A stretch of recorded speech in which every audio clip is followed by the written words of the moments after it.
Welcome to my YouTube channel. Friends, आज हम शारीरिक शिक्षा के बारे में पढ़ेंगे कि शारीरिक शिक्षा की डेफिनेशन क्या है, इसका विकास किस तरीके से हुआ और इसका इतिहास क्या है।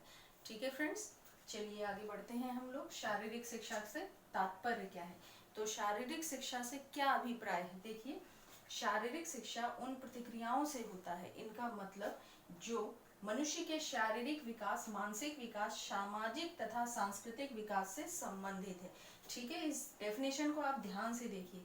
शारीरिक शिक्षा का जो अर्थ है सिर्फ इतना ही है कि जैसे आप किसी भी शारीरिक शिक्षा में भाग लेते हैं या शारीरिक शिक्षा को करते हैं तो उसका मतलब क्या होता है। उससे मतलब यही है कि शारीरिक शिक्षा से तात्पर्य बस इतना है कि इसमें क्या करेंगे, हम जो भी प्रतिक्रियाएं रहेंगी, प्रतिक्रियाएं मतलब जो हम क्रियाएं करते हैं उनको प्रतिक्रियाएं कहा जाता है। ठीक है, और उससे क्या इफेक्ट पड़ता है, जैसे जो भी मनुष्य है वो शारीरिक गतिविधियां किसी भी प्रकार की करता है, उन गतिविधियों से उसका किस तरीके का विकास होता है, कैसा विकास होता है, मानसिक, सामाजिक, सांस्कृतिक, आध्यात्मिक और शारीरिक, ये सारे विकास होते हैं। ठीक है, जब किसी व्यक्ति में शारीरिक शिक्षा के द्वारा इस तरीके के विकास होंगे, ठीक है, इस तरीके के विकास होंगे तो शारीरिक शिक्षा के अंतर्गत आएंगे। अब शारीरिक शिक्षा का जो इतिहास है, काफी पुराना इतिहास है शारीरिक शिक्षा का। तो इसका जो इतिहास है ये माना जाता है 2400 वर्ष पहले, 2400 वर्ष पहले इसका इतिहास माना जाता है। पहले क्या होता था, सबसे पहले क्या हुआ, जो चीन देशवासी थे, चीन देशवासियों ने क्या किया, जो बीमारी है, अपनी बीमारियों के निवारण के लिए व्यायाम में भाग लेते थे। ठीक है, चीन देशवासी क्या करते थे, अपनी बीमारियों से निजात पाने के लिए, अपनी बीमारियों से उबरने के लिए व्यायाम, एक्सरसाइज वगैरह करते थे, शारीरिक शिक्षा को अपनी लाइफ में लेते थे, जिसके कारण उनको बीमारियों से क्या मिल जाता था, निजात मिल जाता था और वो बीमार नहीं होते थे। ठीक है, फिर ईरान में क्या हुआ, ईरान में कैसे क्या हुआ, तो ईरान में युवकों को घुड़सवारी, तीरंदाजी आदि की शिक्षा दी जाती थी। ठीक है, जो ईरान है, ईरान में क्या किया गया, ईरान में शारीरिक शिक्षा को किस तरीके से उपयोग किया गया, घुड़सवारी, तीरंदाजी, इसको उपयोग किया गया और इसकी शिक्षा दी गई ईरान में। अब यूनान में, तो यूनान में क्या हुआ, यूनान में सबसे ज्यादा खेलकूद का महत्व तो देखने में आया है। यूनान से ही, यूनान के एथेंस से ही ओलंपिक की शुरुआत हुई। आधुनिक ओलंपिक की हमें पता ही, वो हम नेक्स्ट वीडियो में, आने वाले वीडियो में हम ओलंपिक्स के बारे में पढ़ेंगे, तो आपको वो डीपली पता चल जाएगा कि ओलंपिक की शुरुआत कब, कैसे और कहाँ हुई। ठीक है फ्रेंड्स, तो यूनान में क्या हुआ, यूनान में किस तरीके से खेलों का विकास हुआ, तो इसमें क्या हुआ, खेल कूद का इसमें बहुत महत्व हुआ। ठीक है, जो रोम है, रोम में, इसी में रोम में शारीरिक शिक्षा, सैनिक शिक्षा तथा चारित्रिक शिक्षा में परस्पर घनिष्ठ संबंध था। कहाँ पे, रोम में। रोम में क्या हुआ, रोम में क्या किया जाता था, जो शारीरिक शिक्षा है, शारीरिक शिक्षा को क्या किया जाता था, सैनिकों को कराया जाता था, उन्हें सैनिकों को शारीरिक शिक्षा दी जाती थी ताकि उनके चरित्र का निर्माण हो सके। ठीक है, उनके चरित्र का निर्माण हो सके और वो अपने राष्ट्र की निस्वार्थ भाव से सेवा कर सके।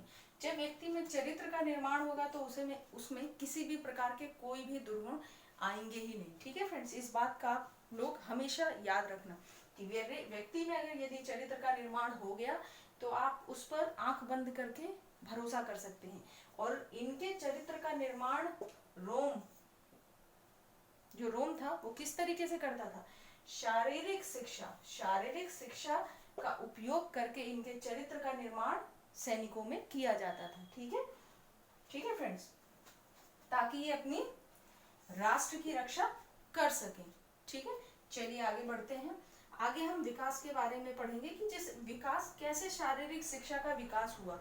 आप देखेंगे कि कभी भी किसी भी चीज का विकास इस तरीके से नहीं होता। आप विकास की जो स्थितियां होंगी वो स्टेप बाय स्टेप बढ़ती चली जाएंगी। जैसे किसी चीज का विकास पहले कम होता है, फिर धीरे धीरे ज्यादा विकास होता चला जाता है, तो ऐसे ही शारीरिक शिक्षा का विकास भी हुआ है। शारीरिक शिक्षा के बारे में पहले कभी किसी को इतना कुछ पता नहीं था, लेकिन धीरे धीरे ये अस्तित्व में आया और पूरे विश्व में फैल गया। इसके जो बेनिफिट्स हैं वो सभी को पता चलने लगी। ठीक है फ्रेंड्स, तो देखते हैं इसका विकास देखते हैं।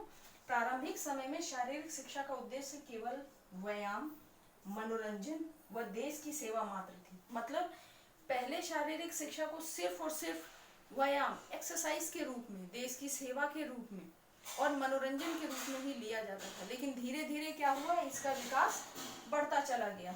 ठीक है, इसका विकास पूरे विश्व में फैल गया। पूरे विश्व में फैलने से क्या हुआ, इसका विकास पूरे विश्व में फैला और नए नए जो गेम्स वगैरह हैं वो आने लगे। ठीक है, कौन से नए नए गेम्स आने लगे वो देखो, देखिए तैराकी आया, घुड़सवारी आया। इसके अतिरिक्त ये तो पुराने गेम्स हैं, तीरंदाजी, तैराकी, घुड़सवारी, ये पुराने हैं, लेकिन अभी भी नए में ये इंक्लूड है। ऐसा नहीं कि पुराने समय में ये खेला जाता था फिर बाद में नए समय में इसको नहीं लाया गया, नहीं, ये पुराने समय से है और आगे भी आने वाले समय में ये हैं और किए जा रहे हैं लगातार। ये पुराने समय के हैं। पुराने समय में सिर्फ तीरंदाजी, घुड़सवारी और तैराकी, मात्र यही सब किया जाता था। ठीक है, और दौड़ धूप ये सब की चीजें की जाती थी। लेकिन अब जैसे जैसे विकास होता गया वैसे वैसे शारीरिक शिक्षा का वैसे वैसे इसमें बहुत सारे गेम्स वगैरह, बहुत सारे शारीरिक शिक्षा की गतिविधियां इसमें इंक्लूड कर दी गई। कौन कौन से इंक्लूड हुई, जैसे एथलेटिक आ गया, बास्केटबॉल आ गया, वॉलीबॉल आ गया, क्रिकेट आ गया, टीटी आ गया, बैडमिंटन आ गया और भी बहुत सारे खेलों का विकास पूरे विश्व में हो गया।